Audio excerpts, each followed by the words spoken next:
గస్తీ మే సవాల్ వరుస చోరీలతో రంగంలోకి మక్తల్ ఎమ్మెల్యే పోలీసులతో కలిసి నైట్ పెట్రోలింగ్ సోషల్ మీడియాలో వీడియోలు వైరల్ అయితే వరుస దొంగతనాలతో నారాయణపేట జిల్లా మక్తల్ ప్రజలు బిక్కుబిక్కుమంటున్నారు ఈ నేపథ్యంలో ప్రజల భయాన్ని అర్థం చేసుకున్న మక్తల్ ఎమ్మెల్యే వాకిటి శ్రీహరి నేరుగా రంగంలోకి దిగారు పోలీసులతో పాటు ఆయన కూడా నిద్రపోకుండా రాత్రంతా గస్తీ కాస్తున్నారు ఎమ్మెల్యే గస్తీ కాస్తున్న వీడియోలు సోషల్ మీడియాలో వైరల్ అయ్యాయి నెటిజన్లు ఎమ్మెల్యేపై ప్రశంసలు కురిపిస్తున్నారు సో ఇది స్పందించాల్సిన విషయమే కానీ కేవలం ఒక ఎమ్మెల్యే కేవలం ఒక పోలీసులు మాత్రమే కాకుండా ఒక సాధారణ నెటిజన్లు మీరు ప్రశంసించే వాళ్ళు మీరు కూడా ఎక్కడికైనా వెళ్తున్నప్పుడు పక్కన ఏదైనా ఘటన జరుగుతుంది అని అంటే పక్కన ఏదైనా తప్పు జరుగుతుంది అని అంటే చెప్తే ఇలాంటి వాళ్ళు తర్వాత రారు రోడ్డు మీద పోతున్నప్పుడు అయ్యో అని చెప్పి చేతులు చాచడము లేకపోతే కెమెరా పెట్టి ఏదైనా వీడియో తీయడం తప్ప మాట్లాడడం కానీ ఏదైనా చేయడం కానీ చేస్తే గనక ఇలాంటి వాళ్ళు ముందుకు రావాల్సిన పరిస్థితి కూడా రాదు సో ఇక్కడ తమ్ముడిని కడతెర్చిన అన్న చిన్నశంకరంపేట మండలం శాలిపేటలో దారుణం భూ వివాదంలో తోడబుట్టిన తమ్ముడిని సొంత అన్న అతి కిరాతకంగా చంపాడట అయితే ఇక్కడ ఈ ఘటన మెదక్ జిల్లా చిన్నశంకరంపేట మండలం శాలిపేటలో చోటు చేసుకుంది గ్రామానికి చెందిన ఉప సర్పంచ్ మొండ్రాతి ఆంజనేయులు అన్న సత్యనారాయణ మధ్య కొన్నాళ్లుగా భూ వివాదం నడుస్తోంది బుధవారం ఉదయం ఆంజనేయులు పొలం వద్దకు వెళ్ళగా అక్కడే ఉన్న అన్న సత్యనారాయణతో వాగ్వాదం జరిగింది ఈ క్రమంలో తీవ్ర ఆవేశానికి లోనైన సత్యనారాయణ అక్కడే ఉన్న ఇనుప రాడ్డుతో ఉప సర్పంచ్ ఆంజనేయుల్ని తలపై బలంగా కొట్టాడు దీంతో అతడు అక్కడికక్కడే మృతి చెందాడు స్థానికుల సమాచారం మేరకు ఘటనా స్థలానికి చేరుకున్న పోలీసులు కేసు నమోదు చేసుకుని దర్యాప్తు చేపడుతున్నారు ఇలా ఒక విషయం కాదు రెండు విషయాలు కాదు దర్యాప్తు చేపడుతున్న కేసులు పోలీస్ స్టేషన్లో ఎన్ని ఉంటాయి అంటే ఇక న్యాయస్థానంలో ఎన్ని ఉన్నాయో పోలీస్ స్టేషన్లో అన్ని ఉంటాయి ఇక లాస్ట్కు ఒకటి వస్తుంది ఏదైనా న్యూస్ చెప్తున్నాము అని అంటే లాస్ట్కు పోలీస్ స్టేషన్లో దర్యాప్తు జరుగుతుంది వాళ్ళు విచారణ చేపడుతున్నారు ఇంత స్పష్టంగా తెలుస్తుంది భూ వివాదానికి సంబంధించి ఆయన రాడ్డుతో తీసుకొని కొట్టిండు ఇక ఆ కేసును దర్యాప్తు చేపట్టడానికి ఏముంది లేకపోతే తర్వాత కేసు చేయడానికి ఏముంది ఎవరన్నా ఇట్లా తీపి ఇట్లా లేపి ఇట్లా వేసే సంఘటనలు ఏం జరగవు కదా సార్ సో ఏ కేసు జరిగినా సరే అక్కడ ఏం జరిగినా సరే వెంటనే స్పందించేంత ఏదైతే ఆ సిచ్యుయేషన్ ఉందో అవి ఇక్కడ లేదు ఇట్లా ఈడ జరిగింది అని అంటే దానికి కొన్ని రోజులు కొన్ని వారాలు లేకపోతే కొన్ని నెలలు లేదా కొన్ని సంవత్సరాలు పట్టాలి ఏదైనా ఒక కేసు నెరవేరాలి అని అంటే లేదా ఆ కేసు తీరిపోవాలి ఇంకా నాయన నాకు న్యాయం జరిగింది నేను నా ఇంట్లో ప్రశాంతంగా పడుకోవచ్చు అని చెప్పుకొని అసలు లేనే లేదు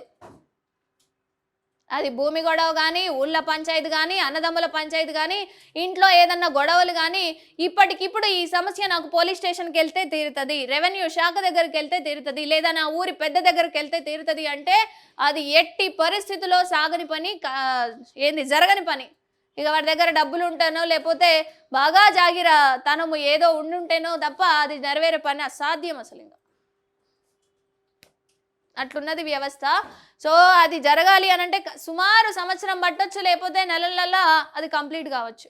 సో ఇక్కడ ట్రంప్ సార్కి ఏదో షాక్ అని చెప్పి న్యూస్ ఉంది చూద్దాం డొనాల్డ్ ట్రంప్ నాకు షాక్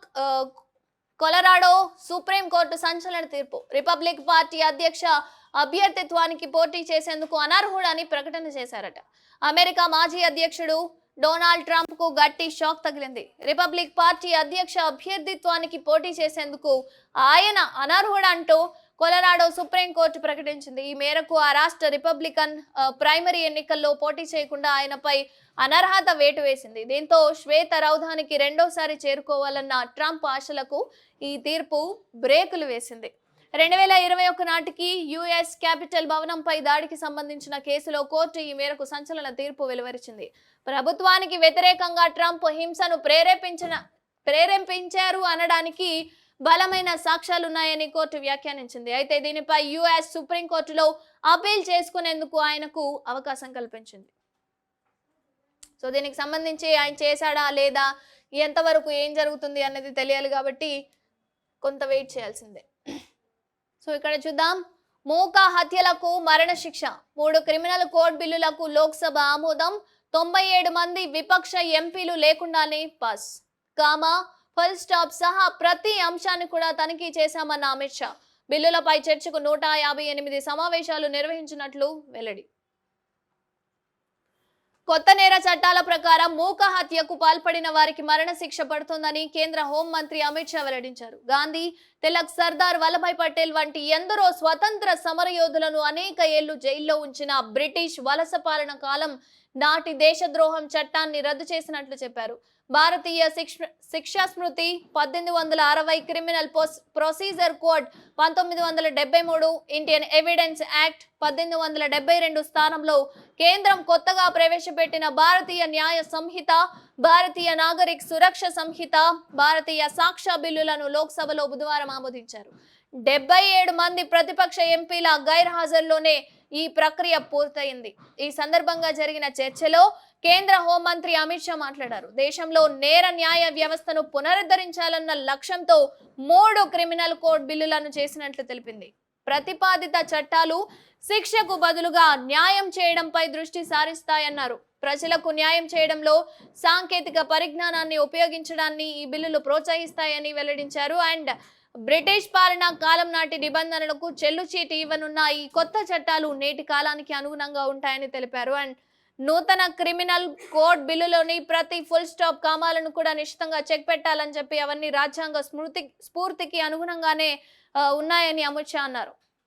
అండ్ కొత్త క్రిమినల్ చట్టాలపై చర్చ కోసం తాను వ్యక్తిగతంగా 108 సమావేశాలను నిర్వహించి ప్రతి విషయాన్ని కూడా క్షుణ్ణంగా తనిఖీ చేస్తామని తెలిపారు. ఇక్కడ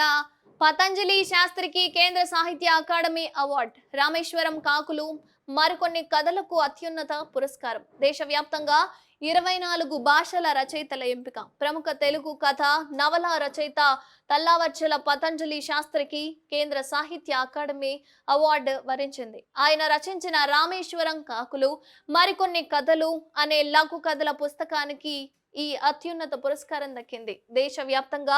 24 భాషల రచయితలను కేంద్ర సాహిత్య అకాడమీ పురస్కారాలకు ఎంపిక చేసింది. వీటిలో 9 కవితా పుస్తకాలు, 6 నవలలు, 5 కథా సంకలనాలు, 3 వ్యాసాలు, 1 సాహిత్య అధ్యయనం ఉన్నాయి. బుధవారం ఢిల్లీలోని సాహిత్య అకాడమీ కాన్ఫరెన్స్ హాలులో ఏర్పాటు చేసిన కార్యక్రమంలో ఈ అవార్డులను ప్రకటించారు. రామేశ్వరం కాకుల నుంచి రోహిణి కథ వరకు పలు కథలను రామేశ్వరం కాకులు మరికొన్ని కథలు పేరిట పతంజలి శాస్త్రి పుస్తకంగా ముద్రించారు. అయితే ఈ పుస్తకానికి సంబంధించి కేంద్ర సాహిత్య అకాడమీ అవార్డు అయితే రావడం జరిగిందనమాట. సో ఇది మన తెలుగుకు సంబంధించి ఒక గర్వకారణమైన విషయం. అండ్ ఇందులో నవలలు, కథలు అండ్ ఏవైతే ఉన్నాయో వాటన్నిటికీ కూడా కేంద్ర సాహిత్య అకాడమీ అవార్డ్స్ అయితే అవన్నీ ఇవ్వడం జరిగింది.